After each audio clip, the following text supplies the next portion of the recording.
What I'm going to do now that I got those wheels off, I wanted to pull those wheels off so I can get them inside and paint them. And there's a big storm coming. They're talking about 3 or 4 inches of rain. So I figured, okay, if I get these in here, at least I can paint them.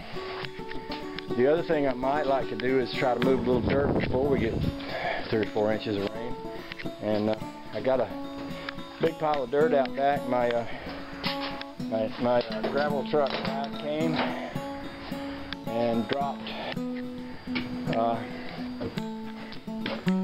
I want to say 16 cords, and I want to say 16 tons, but it's 16 yards. 16 yards of gravel right there. And most of it's down here, but some of it is up on the bank.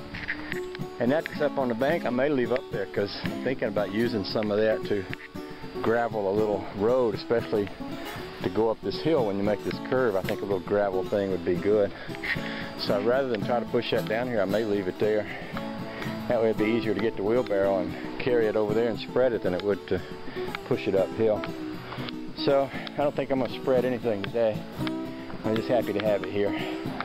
So that'll be another task for another day when the weather's going to be a little better.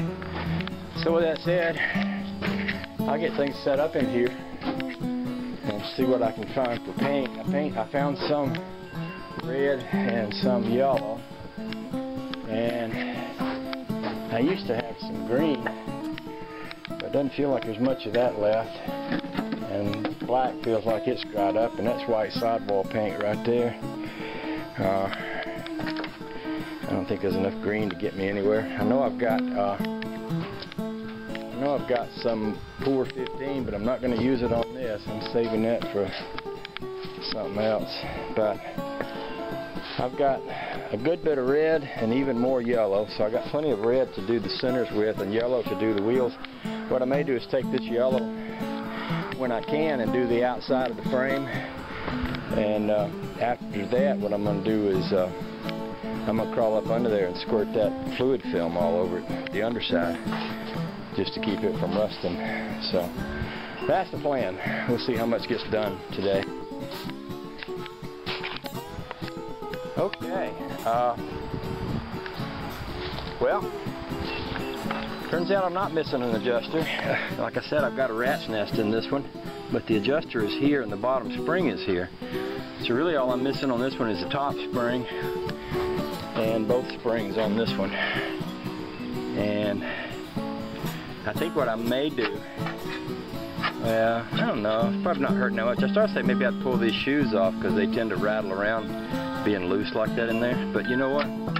They're not gonna hurt anything being inside there. They might make a little racket, but it's not gonna hurt a thing for them to be in there. So I think I'll just leave them. That way I'll know where they're at when I get ready for them. Yeah, so there's all that.